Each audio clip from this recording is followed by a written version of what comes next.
Sir नमस्कार। जैसा कि सर बहुत पहले भक्त प्रहलाद ने कहा था, हम में तुम में खड़क खट में गट गट व्यापे राम।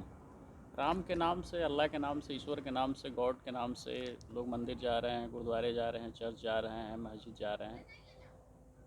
काफ़ी अपने अपने पैमाने पे, अपने अपने तरीके से, अपने अपने मजहब से तरीके से राम को, खुदा को, गॉड को याद कर रहे हैं। और लगभग लगभग अगर कुछ को छोड़ दें तो लगभग सभी लोग अपने अपने धर्म को मानते हैं और धर्म कर्म में लगे रहते हैं। इतना करने के बावजूद भी इस धरा पे, इस धरती पे, इस विश्व में मारा काटी मचा हुआ है। भाई भाई को हड़पे ले रहा है, दूसरे दूसरे को, पड़ोसी पड़ोसी को। तो इस पे थोड़ा सा आपका विचार जानना चाहते थे कि क्या है सर ये। देखिए, जब जो धर्म की हमारे सनातन संस्कृति में जो धर्म की मान्यता है, मनुष्य का धर्म, ये जो धर्म शब्द है, तो अभी तो मनुष्य के दिमाग में सिर्फ यही है कि धर्म का ठेकेदार वो है। इस यूनिवर्स में धर्म जैसी शब्द आता है तो मनुष्य सोचता है कि उसी का धर्म है, जबकि वो अपने धर्म को नहीं जानता। और जो मानव का धर्म है, मानव के धर्म को हम ऐसे कह लें कि एक श्लोक है, सर्वे भवन्तु सुखिनः सर्वे सन्तु निरामया सर्वे भद्राणि पश्यन्तु मा कश्चित् दुःखभाग् भवेत्। इस भूमंडल पर चाहे जिस मजहब को मानने वाला व्यक्ति क्यों न हो, मनुष्य जाति का एक धर्म है। और अभी वो जो धर्म है, तथाकथित धर्म के मजहब के ठेकेदारों ने, क्योंकि अब हम धर्म के ठेकेदार नहीं कहें, मजहब के ठेकेदारों ने, जैसे हिंदू मजहब, मुस्लिम मजहब, पारसी मजहब, जैन मजहब, बौद्ध मजहब, धर्म तो एक ही है संपूर्ण मानव जाति का। और वो धर्म ये है कि वो मनुष्यता को धारण करे, मनुष्य इस बात को समझ जाए कि उसका इस धरती पर अवतरण किस निमित्त के लिए हुआ है। जैसे इस यूनिवर्स में कोई एक इकाई बताइए जिसका धर्म ना हो। आज मैं पेड़ों के नीचे बैठा हूँ, इस पेड़ का अपना धर्म है, अमरूद के पेड़ का, आम के पेड़ का, नीम का, शीशम का, महुए का, कुत्ते का, बिल्ली का, गाय का, भैंस का, घोड़े का, तितली का, सांप का, बिच्छू का। इस यूनिवर्स में परमात्मा ने जितनी भी जड़ और चेतन जगत की इकाइयां रची हैं, जिस निमित्त के लिए रची हैं, वो इकाइयां अगर वो काम करती हैं तो यही उनका धर्म है। तो अब 84 लाख योनियों में हर इकाई अपने कर्तव्य का पालन कर रही है। जैसे ये पेड़ है, हमको दिखता है कि शांत खड़ा है, ये कुछ नहीं कर रहा है। इसके अंदर इतनी गतिविधियां चल रही हैं और धार्मिक गतिविधियां चल रही हैं। इसको मालूम है परमात्मा ने मुझे इस निमित्त के लिए भेजा था। तो देखिए, सूर्य के प्रकाश से फोटोसिंथेसिस करके कार्बोहाइड्रेट बना रहा है। इसकी जड़ें कुछ काम कर रही है, तना कुछ काम कर रहा है। संपूर्ण वृक्ष किसी न किसी निमित्त के लिए लगा हुआ है। और अमरूद का पेड़ है ना, तो अमरूद ही पैदा करेगा। नीम का पेड़ है तो नीम ही पैदा करेगा। यानी उसका जो गुण धर्म है वो निरंतर वही बनाए रखेगा। तो मनुष्य जब इतनी सारी चीज़ें देखता है तो मैं कहता हूँ कि धर्म अगर मनुष्य को समझना हो तो कुछ क्षणों के लिए आंख बंद करे और इसी बात पर चिंतन करे कि इस यूनिवर्स में धरती अपना काम कर रही है, सूरज अपना काम कर रहा है, चंद्रमा अपना काम कर रहा है, आकाश अपना काम कर रहा है, नदी अपना काम कर रही है, झरने, पहाड़ सब अपना अपना काम कर रहे हैं। तो एक बार तो वो सोचे ना कि फिर मेरा क्या काम है इस पृथ्वी पर मनुष्य के रूप में अवतरित होने का, मेरा क्या काम है, क्या कर्तव्य है। तो वो जो मनुष्य का कर्तव्य है, जब मनुष्य उस कर्तव्य को निभाने लगेगा, वो मनुष्य धार्मिक होगा। ये जो अभी आपने और सारी बातें की कि मंदिर जाता है, मस्जिद जाता है, गिरजाघर जाता है, रामायण पढ़ता है, गीता पढ़ता है, ये करता है, वो करता है, वो सब इसलिए करता है कि ये पाठशालाएं हैं।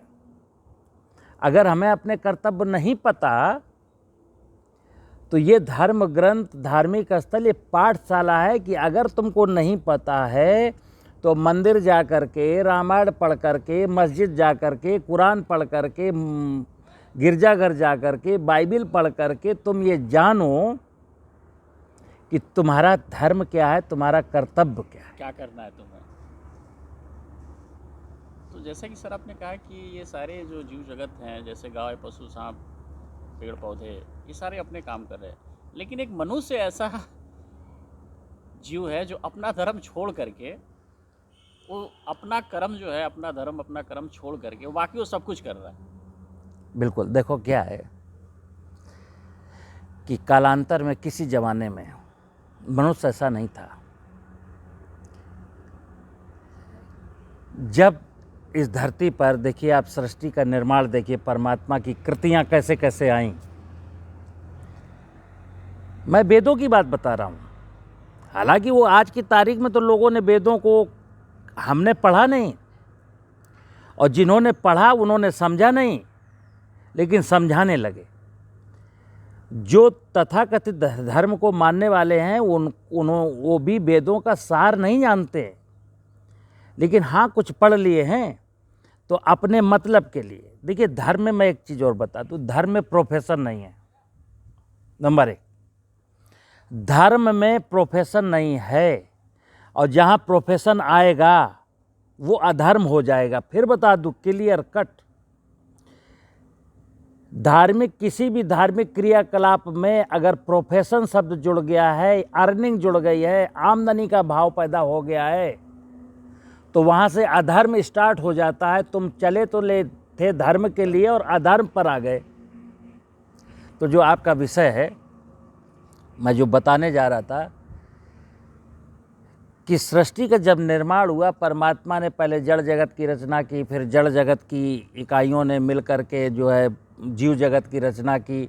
और जैसा कि सब लोग कहते हैं कि छित जल पावक गगन समीरा, पंच तत्व मिल बना शरीरा। जीव जगत की किसी भी योनि का शरीर धरती, पानी, हवा, आकाश, अग्नि से मिल कर के बना, लेकिन उस जीव के अंदर जो जीव चेतना है वो परमात्मा की है। और हमने ये भी पढ़ा है कि मनुष्य योनि की रचना 84 लाख योनियों की परिक्रमा करने के बाद एक बार मनुष्य योनि में जन्म लेने का अवसर प्राप्त होता है। बड़े भाग मानुष तन पावा, यानी मनुष्य का जो शरीर है बड़े किस्मत वालों को मिलता है। तो अब जब मानव धर्म की बात आती है तो मनुष्य का धर्म ये है, अब जो विषय मूल था कि ये हाहाकार मचा धरती पर, लूट, घसोट, व्यभिचार, मनुष्य अपना धर्म भूल गया। अब हम धर्म का मतलब समझते हैं कि ऐसा करना, ऐसा करना, ऐसा करना, साधना करना, उपासना करना, प्राणायाम करना, योगा करना, पूजा करना, यज्ञ करना। और मैं फिर बता दूं कि कोई भी व्यक्ति पूजा नहीं जानता। व्हाट इज पूजा? अभी जो पूजा का उपक्रम है ना, वर्तमान में हमारे हिंदू धर्म में, अगर पूजा का पूरा उपक्रम आप देख लेंगे ना, पूजा की विधि विधान, उसमें जो देवताओं की प्राण प्रतिष्ठा होती है, नाना प्रकार का कलश होता है, दीपक होता है, ये होता है वो, अगर उसी को भी एक बार ढंग से निहार करके कुछ देर के लिए आप ये सोचें कि इसमें जो वस्तुएं मैंने रखी हैं इनका तात्पर्य क्या है, तो शायद आपको कुछ समझ में आ जाए। हाँ, वो तो बस वो सज गया, हो गया, ओम भूर्भुवः स्वः तस्वितुर्वरेण्यं भर्गो देवस्य धीमहि धियो यो न प्रचोदयात्। मतलब मैंने मंत्र बोला, 4 बार मंत्र बोला और पूजा हो गई। दिक्कत ये है कि धर्म का अनुपालन, धर्म का अनुसरण, धर्म के पथ पर चलना बड़ा कठिन है। इसलिए मैंने कठिनताएं छोड़ दी और शॉर्टकट रास्ते अपना लिए। जबकि हकीकत ये है, परमात्मा की व्यवस्था में कोई शॉर्टकट रास्ता नहीं है। मनुष्य हम जिस दिन जन्म लिए थे जन्म मेरा बस में नहीं था और मृत्यु भी मेरे बस में नहीं। ये इंसान भली बात जानता है। किसी से पूछो क्या जन्म तुमने लिया था? तुम्हारा जन्म हो गया था। तुम कब मरोगे तुम्हें पता नहीं है। तो जन्म एवं मृत्यु के बीच का जो कर्तव्य है, कर्तव्य पथ है, ये जीवन जो है एक कर्तव्य पथ है। उस कर्तव्य पथ पर मानवता को धारण करते हुए, मनुष्यता का जीवन जीते हुए, मानव समाज की, प्रकृति की व्यवस्था, सुरक्षा को ध्यान में रखते हुए आगे बढ़ना, यही धर्म है। जैसे कि लोग बड़े बड़े अनुष्ठान, बड़े बड़े भंडारे, बड़े बड़े, कहीं कव्वाली चल रही है, कहीं कुछ बट रहा है, कहीं पे कुछ बट रहा है, तो क्या मतलब ये ईश्वर को खुश करने के लिए है, या अपने खुशी पाने के लिए है, या समाज को एक दिशा देने के लिए है? इस पे थोड़ा सा देखिए, हम बहुत सारे लोग तो हमसे अभी भी नाराज़ हैं, क्योंकि मेरे जो विचार हैं, मेरी जो बातें हैं, वो फिट नहीं बैठती इस सिस्टम में। आदमी जब तक नाटक करता रहेगा ना, तब तक ईश्वर भी तुम्हारे साथ नाटक ही करेगा। ईश्वर की व्यवस्था में जितना भी आज मेरे सामने है, वो ईश्वरीय व्यवस्था में कहीं नहीं था। आपने नए नए जीवन, अपने नए नए सिस्टम, धार्मिक अनुष्ठानों के नाम पर अपने डाले हैं, और प्रोफेशन, मैंने बताया, प्रोफेशन के हिस्से हैं। अदरवाइज मैं एक चीज़ कहता हूँ, एक आदमी रामायण पढ़ता है, रोज पढ़ता है, बिना रामायण पढ़े वो खाना नहीं खाता, लेकिन अपने भाई से, अपने परिवारीजनों से वो थोड़ी सी संपत्ति के लिए झगड़ा करता है, कोर्ट कचहरी करता है, मर्डर करता है, मारपीट करता है। एक आदमी रामायण नहीं पढ़ता, लेकिन एक भाई ने उसकी थोड़ी सी प्रॉपर्टी पर कब्जा कर लिया, तो उससे लड़ता भी नहीं है। तो कौन अच्छा है? जो रामायण नहीं पढ़ता, लेकिन उसने सुना था कि राम ने तो अपने छोटे भाई भरत के लिए सौतेली माता कैकेयी के कहने से अयोध्या जैसी राजगद्दी का परित्याग करके 14 साल के लिए बन जाना स्वीकार किया था। जो रामायण नहीं पढ़ता, अनपढ़ है, वो ऐसा सोचता है कि जब राम अयोध्या जैसे गद्दी को ठुकरा सकते हैं, तो हमारी तो ये बिस्वा दो बिस्वा, बीघा दो बीघा जमीन का मैटर है ना। कौन सही है? अब बिस्वा दो बिस्वा तो बहुत हो गया, लोग एक इंची छोड़ने को तैयार ठीक नहीं है ना। तो प्रश्न ये है कि परमात्मा ने अच्छा, राम ने अपना, देखिए, राम ने रामायण नहीं पढ़ी थी। मैं एक चीज़ और कहता हूँ, राम ने रामायण नहीं पढ़ी थी और राम के जीवन पर रामायण लिखी गई। हमारा दुर्भाग्य देखिए कि हमको रामायण पढ़ने को मिल रही है, राम का चरित्र मुझे किस्से में, कहानियों में, कथा में, सीरियल में, भागवत पे सुनाए जा रहे हैं, और मैं राम के जीवन चरित्र का एक अंश भी अपने अंदर धारण नहीं कर पा रहा हूँ। और बावजूद इसके मैं मंदिर जाता हूँ, मैं रामायण पढ़ता हूँ, मैं यज्ञ कराता हूँ, मतलब धार्मिक अनुष्ठान करता हूँ, लेकिन ना मैं बजरंग बली की तरह स्वामी भक्त हूँ, न राम की तरह अपने भरत से प्यार करता हूँ,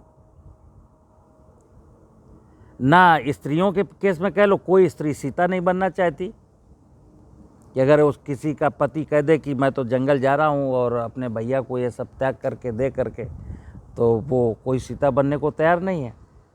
लेकिन स्त्रियां भी रामायण पढ़ती हैं, सीता को मानती हैं।